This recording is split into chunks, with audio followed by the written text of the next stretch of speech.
you doing, buddy? Yeah, not bad, mate. Not bad. How are you? Can't complain. Just watching AEW Dynamite. I'm doing graded today. It's been a good show so far. I'll tell you more in a little bit. But first, let's look at some wrestling headlines, shall we? Chris Jericho has said that recent AEW signings were disrespected by WWE. Paul Wight has teased a Hall of Fame level signing for AEW. And very sad news as Jim Crockett Jr. has passed away. First off, pow pow pow, Chris Jericho has been shooting on WWE during a recent interview with Stephanie Chase of Digital Spy, saying that he felt that Paul Wight and Sting specifically, two recent AEW signings, were disrespected by WWE during their runs with that company, saying that they were not treated with too much respect over the last few years. He continued, "We treat our legends with respect. We don't make jokes out of them, and WWE is notorious for that, whether it's Sting, Paul Wight, Tully Blanchard, Arn Anderson, Jake Roberts, Dustin Rhodes, throw in Chris Jericho. They are going to be treated with respect and designed to be as much of a star as they possibly can be in AEW.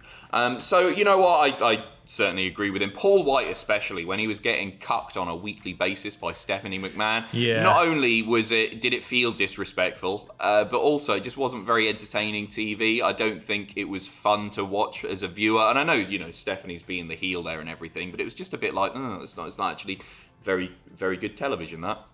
No, it's weird that WWE would, over time, because obviously when Paul Wight came into the company and then became Big Show and went on an absolute tear. And there were such standout moments from Big Show's career from like when I was little and I was watching the program. And I love Big Show.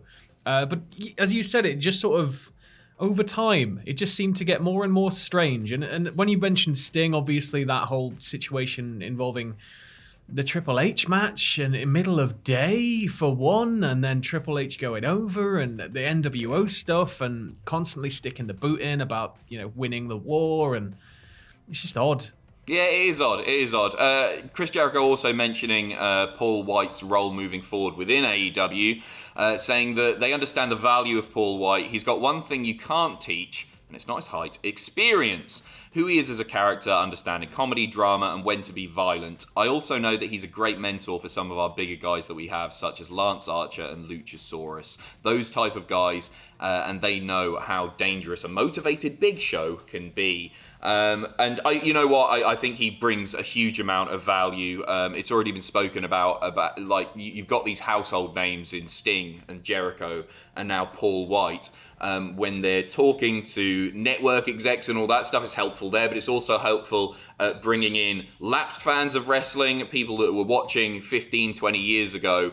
They'll be interested to see these people once again on our screens. That, and, if you keep legends happy and you work with them and play to their strengths and you use them well, we might only get a few years out of each legend as an on-screen character, but if they're happy and they're enjoying their time with the company, they're probably going to stick around and they're going to be able to impart that wisdom, that priceless wisdom upon the talent for years to come. So it's sort of a win-win. If you keep the talent happy, then everybody's going to be on board, and move in the same direction. Exactly. They're gonna help build the next generation of stars, and that is totally, totally vital. And I think it's something that AEW are doing very well. Speaking of Paul Wight, last night he came out. He's got an awful new T-shirt, but a wonderful big smile, and he has hyped a brand new Hall of Fame level signing for AEW. This follows Cody mentioning on the Revolution media call yesterday that they're not going to be doing any bait and switches. So this is somebody big, not necessarily in size, but somebody with a Hall of Fame level worthy career. Sam, you've been looking into some of the speculation here. Who are people speculating? So, yeah, I think the exact phrase was Hall of Fame level talent. So that's opened the field quite dramatically. So obviously they're not going to be in a Hall of Fame right now if they're Hall of Fame worthy, but that's not stopped the speculation train from leaving the station. There's no other way to say this, and I'm just going to put this out there. Everybody seems to, it seems to be tongue-in-cheek and then wasn't. It's just one of those things that rolled and rolled and rolled, and now it's halfway down a mountain. John Cena. No, come on. No, that can't happen. But obviously, speculation's there for Punk, but people are thinking that, with Paul Wight saying it's not who you think it is, that rules Punk out. Yeah. Brock, which is possible, and he's one of the only talents that apparently doesn't have doesn't have merch on the store right now, and they've got Heyman in a storyline. Why would they have Heyman involved with Roman if they're going to bring Brock back? And Brock, he'll go where the money's good. And they got some deep pockets over there. And, the Khan family. Brock. I don't it's see it probably being Brock. not. So otherwise, some more buyable ones. We got Christian, which he's just come back. But he's just come back. He's signed, isn't he? Has he signed? No, Yeah, I don't think he's so. signed a contract. I don't think that's been confirmed, has it? Well, I don't think he's doing this under his Legends deal. I would assume that he's signed. Well, I don't know. there's I doubt it's that. Christian. There's Kurt Angle. He's been He's in the very Hall of Fame, vocal, though. but he's been very vocal about his disappointment recently. He is already in the Hall of Fame, but yeah, RVD, which again, it's a possibility, but is it gonna work? Well, WWE won't use him, but he's also recently said in an interview that he's working with WWE on a few projects, a documentary and possibly a book as well. It could be RVD. He's certainly Hall of Fame worthy. We've also got Victoria, Lita, Thea Trinidad, another wide shout in Scott Steiner. Yes, please. Yes, please. Good luck, censors, but imagine what he could impart on people. And another really wide one here, but I think it's possible, and I mentioned this to you earlier, but you kind of burst out laughing at it. It's Cain Velasquez. Well, he's not WWE Hall of Fame worthy, but there are lots of Hall of Fames. They didn't say WWE Hall of Fame. They said But that's Hall a of Fame bait worthy. and switch, basically, isn't it? That's It's like not. saying, oh, he's Hall of Fame worthy. It's Slash from Guns N' Roses. He could be in the Rock and Roll Hall of Fame. They said Hall of Fame level talent. They didn't say They're not wrestler. going to dick us about on this one. Paul Wight wouldn't do it to us. He Let also, us know. no, come on. There's the working relationship with AAA to take into account. That's where he came from. There's all of that stuff. Other than that, a really, really viable one. You got Speedball Bailey because his travel ban's up. Hall of Fame worthy. Nothing against Bailey, but Potentially. I mean, you keep going. no, come on. They can Have we put got any feasible ones? Look. They could put anybody in a Hall of Fame. You're switching the Cultaholic audience here. They could put anybody in a Hall of Fame. Renee Paquette, which would be an interesting shout.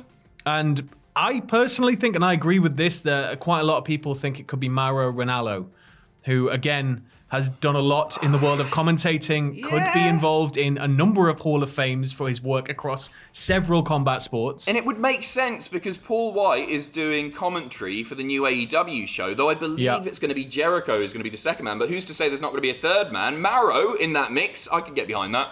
Yeah, exactly. So I personally, I'd love to see Mauro. I'd love to see Cena, but that ain't happening. But yeah, it's just going to be interesting to find out. Let us know in the comments who you think might be joining AEW on Sunday night. And speaking of the Hall of Fame, we're not going to spend too much time on this one. It's a bit of a ludicrous one. Ahmed Johnson claiming that Vince McMahon banned him from the Hall of Fame.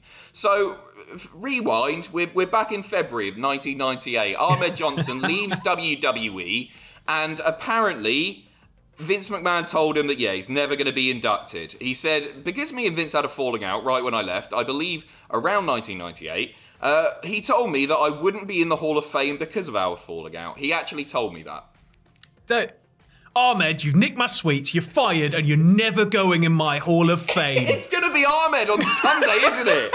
It's going to be Big Tony. I mean, back then, right, the Hall of Fame hadn't been around for too long. In fact, in 1998, it'd been away for a few years, hadn't it, as well? It didn't come back until 2004, from memory? I think it went away in 1996, sorry.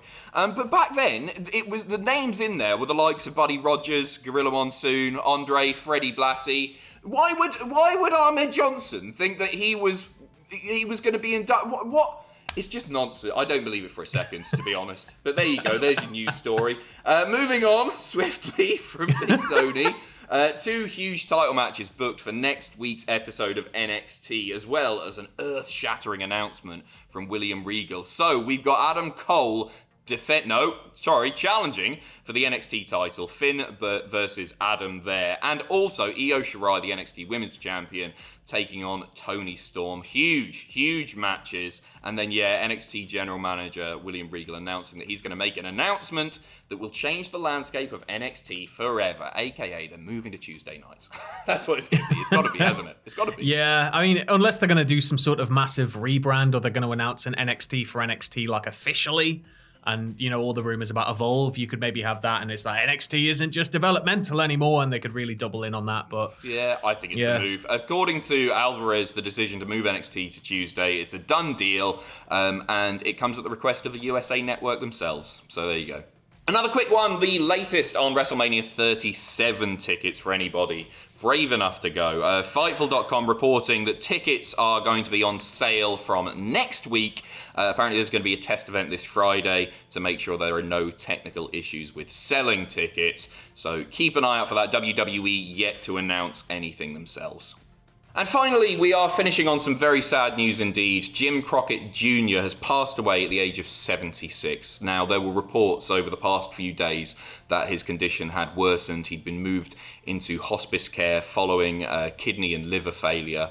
And then yesterday it was confirmed by Robert Gibson of the Rock and Roll Express, sharing the news on his Facebook page that he had passed away before it was confirmed by other outlets, including WWE themselves.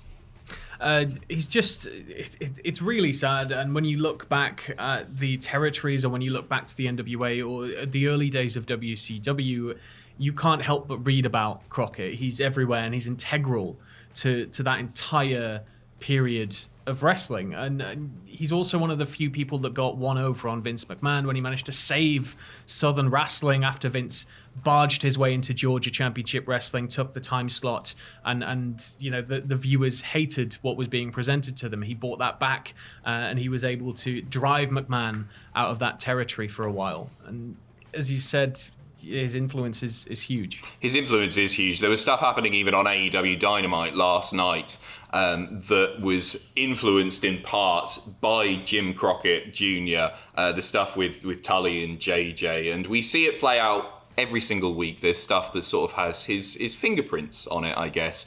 He served 3 terms as NWA president from 1980, purchasing 6 other territories during that tenure, and just the very, very sad, the definition of a legend, truly. And we send our condolences to the friends and family of Jim Crockett Jr.